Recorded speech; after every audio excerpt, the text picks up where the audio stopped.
Hello friends, welcome to study tricks. दोस्तों, इस video में हम देखेंगे रेलवे ग्रुप डी एग्ज़ाम में 30 अगस्त को फर्स्ट शिफ्ट में जीके और जीएस में कौन कौन से क्वेश्चन पूछे गए थे। दोस्तों, ये मेरी बेस क्वेश्चन है और आपका नेक्स्ट शिफ्ट या 2-4 दिन में एग्ज़ाम है, तो आप इसी से रिलेटेड तैयारी करके जाएं तो आपको बहुत ज़्यादा हेल्प मिलेगी।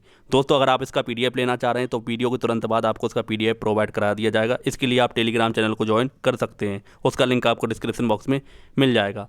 चलिए स्टार्ट करते हैं। दोस्तों, देख लेते हैं कौन कौन से क्वेश्चन पूछे गए थे। तो पहला क्वेश्चन पूछा गया था 8वीं अनुसूची में कौन सी भाषा नहीं है। तो आपको पता ही होगा 8वीं अनुसूची में 22 भाषाएं दी गई हैं। अब उनमें कौन कौन सी भाषाएं दी गई थी तो उससे रिलेटेड आपको ऑप्शन देखना है और उससे टिक कर देना है। राजस्थानी थी, अंग्रेजी, इस तरह के ऑप्शन उसमें दे रखे थे, तो आपको ध्यान रखना है। जो भी नहीं है 22 भाषाओं में आप उसे टिक कर देंगे। तो इससे रिलेटेड क्वेश्चन पूछा गया था। अगला क्वेश्चन है ओजोन तरीका यानी ओजोन O3 कौन सा कारक है। तो CFC क्लोरोफ्लोरोकार्बन। तो इस तरह के क्वेश्चन पूछे जा रहे हैं, आप इनको ध्यान रखेंगे और इससे रिलेटेड ही पढ़ के जाएंगे। अगला क्वेश्चन देखते हैं, अगस्त 2022 में राज्यसभा का सभापति कौन है। दोस्तों, जैसा कि आप सबको पता है, अगस्त 2022 में राज्यसभा का सभापति यानी कि उपराष्ट्रपति कौन बन चुके हैं, जगदीप धनखड़। तो आप देख सकते हैं अगस्त तक की करंट अफेयर पूछी जा रही है, बहुत ही नज़दीक की। ऐसा नहीं है ऑनलाइन पेपर है, हाथ के हाथ बन रहा है, ऐसा नहीं है बहुत पहले से पेपर बना रखा है। तो इसलिए आपको करंट अफेयर जब तक का एग्ज़ाम है उससे 10 दिन पहले तक की पढ़ के जाएं। अगला क्वेश्चन है, यदि पावर 1100 वाट और वी यानी वोल्ट 220 वोल्ट है तो आपको आर बताना है। तो आपको ये फॉर्मूला लगाना है, इससे आप इसका आंसर आसानी से निकाल सकते हैं। तो ये 1100 अपॉन और 220 गुणा 220, तो 11 दूनी 22। इसी तरीके से आप इसको कर सकते हैं। जो भी इसका आंसर आएगा वो किसके बराबर हो जाएगा। दोस्तों, उल्टा मैंने लिख दिया है, आप इसी फॉर्मूले से कर लेंगे। यानी कि आर का निकालना है तो 20 का आर ऊपर आएगा और ये पी पावर इसका नीचे चला जाएगा। तो इस तरह से आप आसानी से इस क्वेश्चन को कर पाएंगे। तो जो भी इसका आंसर आएगा तो आप इस तरह के न्यूमेरिकल को प्रैक्टिस करके जाएं। और आप लोगों को एक बात बता दूं, मैंने इलेक्ट्रिसिटी के जितने भी फॉर्मूले हैं उनकी मैं एक वीडियो बना चुका हूं। उस वीडियो को आप देख लेंगे तो उम्मीद करता हूँ आपका कोई भी क्वेश्चन इससे बचने वाला नहीं है। चलिए नेक्स्ट क्वेश्चन देखते हैं, वर्ग 17 की संयोजकता क्या है। दोस्तों, वर्ग 17 कौन होता है। क्लोरीन, फ्लोरीन, आयोडीन, ये सब होते हैं। तो इनकी संयोजकता कितनी होती है। अगर आप क्लोरीन का परमाणु क्रमांक देखेंगे 17 होता है, तो इसे आप लिखेंगे 2, 8, 7, यानी इसकी संयोजकता कितनी हो जाएगी 1। तो जितनी भी संयोजकता हैं इन सब के बारे में आप अच्छे से प्रैक्टिस करके जाएं और इनसे बहुत ज़्यादा क्वेश्चन आपको देखने को मिल रहे हैं। अगला क्वेश्चन देखते हैं।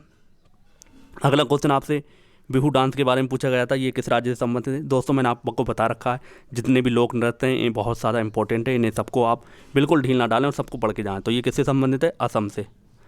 अगला क्वेश्चन देखते हैं, प्रधानमंत्री जीवन ज्योति बीमा योजना की एज लिमिट पूछी गई थी, यानी कितनी एज तक के लिए ये बीमा है। तो आपको ध्यान रखना है 18 से 50 वर्ष।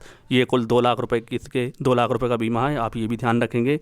तो ये जितनी भी योजनाएँ हैं इंपॉर्टेंट, इनके बारे में भी आप पढ़ के जाएँ। अगला क्वेश्चन है, खेलो इंडिया यूनिवर्सिटी गेम का उद्घाटन कहाँ हुआ। तो कहाँ हुआ, बेंगलोर, कर्नाटक में।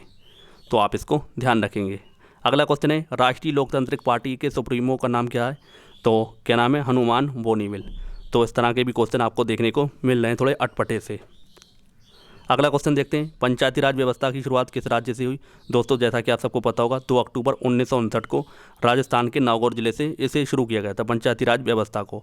और जो हमारे पहले प्रधानमंत्री थे जवाहरलाल नेहरू, इन्होंने इसको स्टार्ट किया था। तो आप ये भी ध्यान रखेंगे। तो आप इससे रिलेटेड पढ़ के जाएं। हो सकता है अगली शिफ्ट में इसकी डेट पूछ लें या उस समय के प्रधानमंत्री के बारे में पूछ लें। ध्यान रखेंगे, राजस्थान इसका आंसर था। अगला क्वेश्चन है, अगला क्वेश्चन आपसे पूछा गया था, यमोत्तर रेखा कहाँ से गुजरती। तो इस तरह का कोई ऑप्शन इसके पता नहीं है और बता रहे हैं कि ऐसा क्वेश्चन आया था, अभी कंफर्म नहीं है इस तरह का कोई क्वेश्चन आया हो। तो जितनी भी कर्क रेखा हैं, यमोत्तर रेखा, इनके बारे में भी आप पढ़ के जाएँ। अगला क्वेश्चन है, परम गंगा सुपर कंप्यूटर किसने बनाया। तो इसी क्वेश्चन था, IIT रुड़की ने। तो इस तरह के क्वेश्चन भी आपसे पूछे जा रहे हैं। अगला क्वेश्चन है, फ्लेमिंग के नियम से आधारित क्वेश्चन पूछा गया था। अब इसमें ये क्लियर नहीं कि दाएं हाथ का नियम पूछा था या बाएं हाथ का नियम पूछा था। तो आप दोनों ही पढ़ के जाएँ, हर शिफ्ट में इनसे क्वेश्चन देखने को मिल रहा है। अगला क्वेश्चन है, जनरेटर का क्या कार्य है। तो जनरेटर का क्या कार्य है, यांत्रिक ऊर्जा को विद्युत ऊर्जा में परिवर्तित करता है। तो आप इन सब के बारे में अच्छे से पढ़ के आएँ। दोस्तों, अगर आप 10th क्लास तक की NCERT को पढ़ लेंगे, फिजिक्स और केमिस्ट्री, बायोलॉजी, उनसे बाहर आपका कोई भी क्वेश्चन नहीं जाने वाला। R1, R2, R3 इसका अनुपात दे रखा था 1:2:3। तो आपको B1, B2, B3 का अनुपात क्या होगा ये बताना था। आप अगर B बराबर IR ये वाला फार्मूला लगा देंगे, इससे भी आसानी से निकाल सकते हैं। आप देख सकते हैं वोल्टेज का रिलेशन डायरेक्टली किससे है, रेजिस्टेंस से, यानी कि आपको निकालना क्या है, इससे आपको आर दे रखा है और B1 B2 निकालना है, तो इससे आप आसानी से बता सकते हैं कितना आ जाएगा, 1:2:3। अगला क्वेश्चन देखते हैं। अगला क्वेश्चन पूछा गया था बहुत ईजी, जुम्मे की नमाज किस दिन पढ़ी जाती है, ये सबको पता होगा, शुक्रवार को। अगला क्वेश्चन है लाल लिटमस पेपर का pH मान कितना होता है, 7 से कम। तो आपको ये भी ध्यान रखना है। pH स्केल की खोज किसने की थी, सोरेनसन ने। तो pH स्केल जितने भी pH नंबर हैं आप इनको पढ़ के जाएँ, इनसे हर शिफ्ट में क्वेश्चन पूछा जा रहा है। अगला क्वेश्चन है 2017 में कौन सा मौलिक अधिकार जोड़ा गया था, तो निजता का अधिकार। अगर जिसने भी इसका निजता का अधिकार टिक किया है बिल्कुल सही आंसर है इसका। अगला क्वेश्चन देखते हैं मधुमक्खी के काटने पर लगाने से क्या लगाने से दर्द में राहत मिलती है, तो क्या मिलती है, बेकिंग सोडे को लगा लेने से क्या मिलती है, राहत मिल जाती है। तो इसका फार्मूला भी आप ध्यान रखेंगे, सोडियम कार्बोनेट, तो आप इसको ध्यान रखेंगे। अगला क्वेश्चन देखते हैं गंगा कॉरिडोर में रासायनिक खेती को प्रोत्साहित करने के लिए कितना क्षेत्र प्रस्तावित है, तो 1500 हेक्टेयर। तो इस तरह का कोई एक क्वेश्चन आया था, तो आप ऐसे क्वेश्चन भी पढ़ के जाएं। अगला क्वेश्चन है मैग्नीशियम, एल्युमिनियम और कार्बन में किसकी संयोजकता 3 होती है, तो किसकी होती है, एल्युमिनियम। एल्युमिनियम का परमाणु क्रमांक कितना होता है, 13। तो इसे हम लिखते हैं 2, 8 और 3, तो इसकी संयोजकता कितनी हो जाएगी, 3। इस तरह का ये क्वेश्चन आया था, आपको ध्यान रखना है। संयोजकता से हर शिफ्ट में क्वेश्चन देखने को मिल रहा है। अगला क्वेश्चन है महिलाओं के प्रजनन से कौन संबंधित नहीं है।